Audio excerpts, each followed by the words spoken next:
Wildflower fans. I know it's been forever, but I thought I should do something a little bit different. It's going to be called Chelsea's Top 10.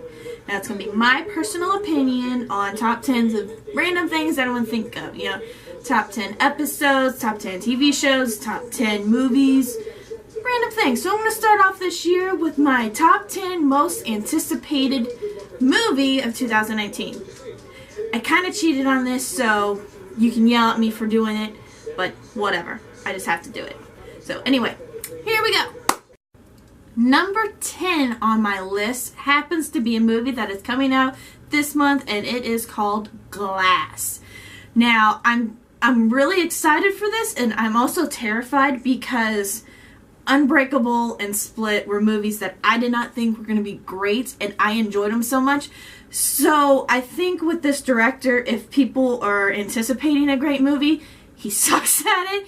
But if you're not anticipating a movie, he does really good. You know, he doesn't have that pressure.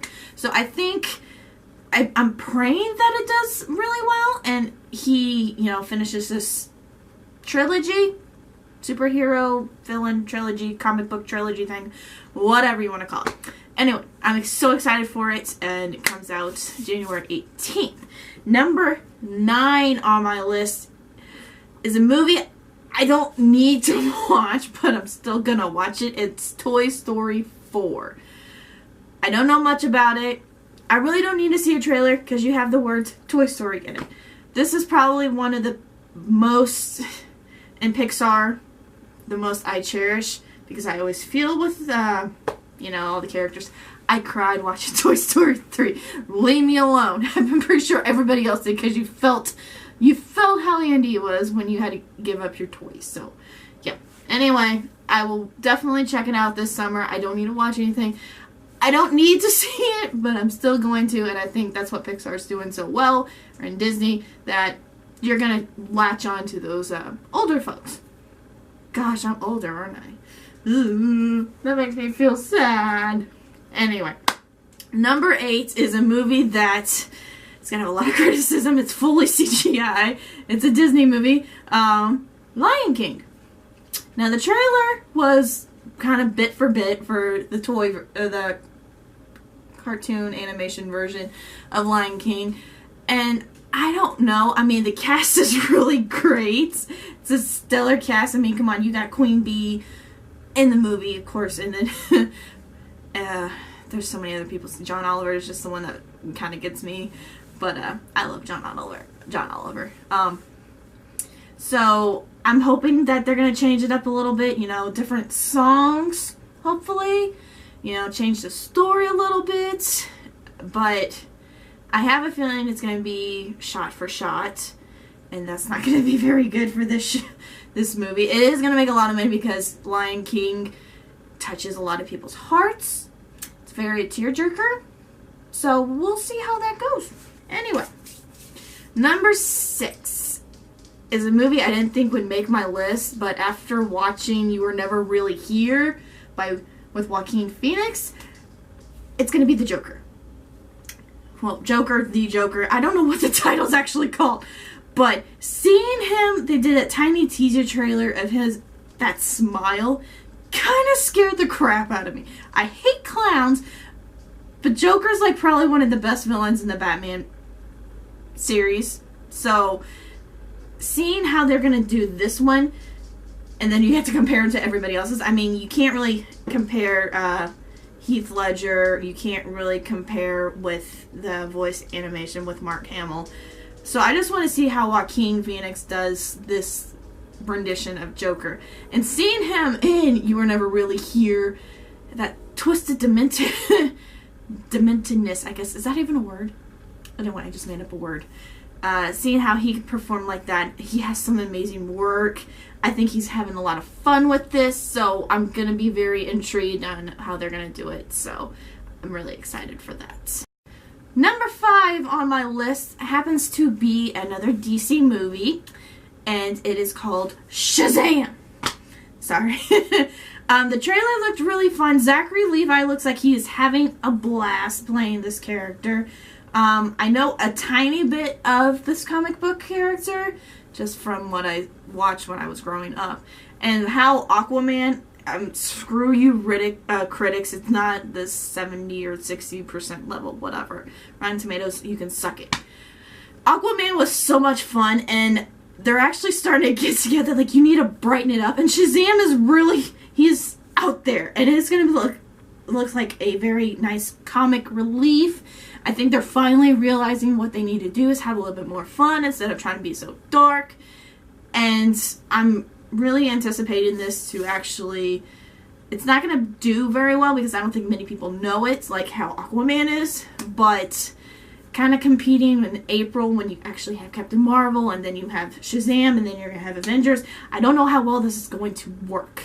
You only have about a couple weeks before Avengers comes out to see if you're going to make money. But anyway, sorry, rambling on that. It just looks like a fun little movie that I'm not going to take very serious, so my standards are kind of low because I didn't really need this movie, but I'm still going to check it out. Anyway, number 4. It's a movie that I thought was never going to make my list. It, Chapter 2. Now, I hate clowns. Clowns, no. No. They're just, no. I hate them, I hate them, I hate them. I can't stand clowns because of the miniseries. Tim Curry ruined the clowns. I'm sorry. But I'm definitely going to check this out because of the stellar adult cast. I mean, you got Jessica Chastain in it. And then you got, what the heck is his name? Anyway, there's some other characters. I just know Jessica Chastain. I love her. You know, you got so many people. You got the Old Spice guy in it. And then the kids are actually going to be in this too, I guess, because of flashbacks or something. But I know how the story goes. I've never read the book because I can't read Stephen King book. It's too long. But I know how the story goes. I'm just going to be intrigued to see if they're going to do any kind of different renditions to it. But it's just the cast is so amazing. The production is going to be really big. I'm probably going to hate it because I hate clowns. So it's still going to be one of those scary October movies where I'm going to piss myself.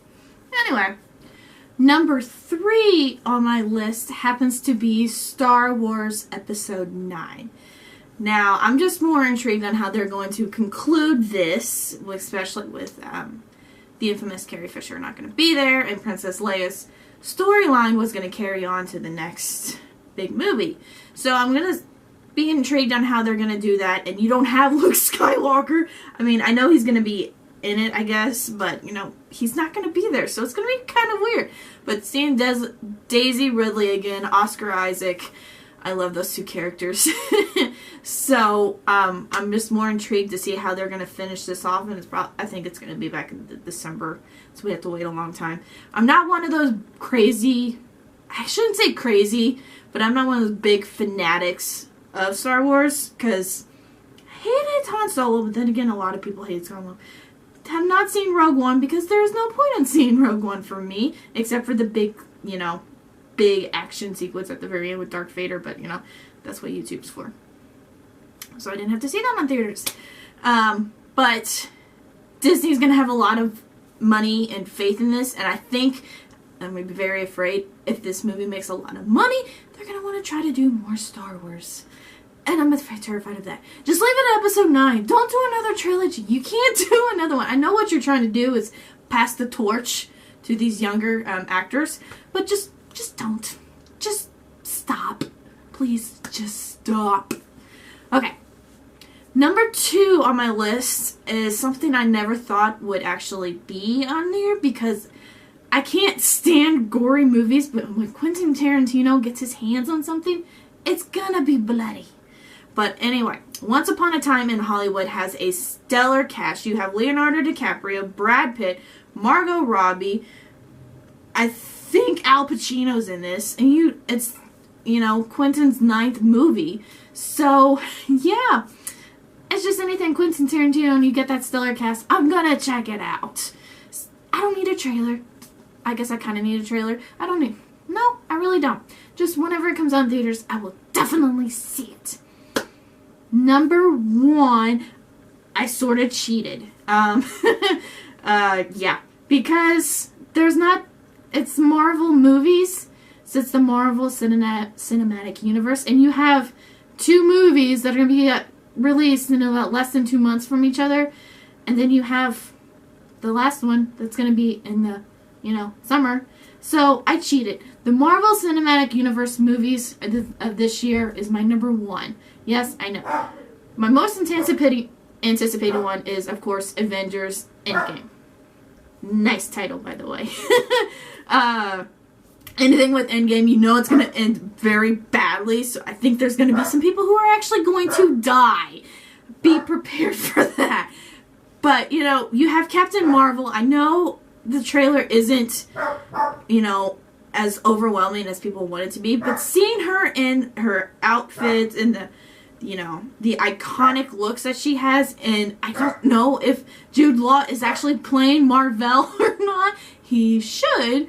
But, you have this character that she is so powerful that she could be the one to kill Thanos, or be one of the main reasons to kill Thanos. And I think with what's going on in this, the world right now, you need that kind of character. I hope Brie Larson does a phenomenal job by playing this character, because Captain Marvel is somebody who has very high standards, and I'm glad they're doing this kind of version with Danvers.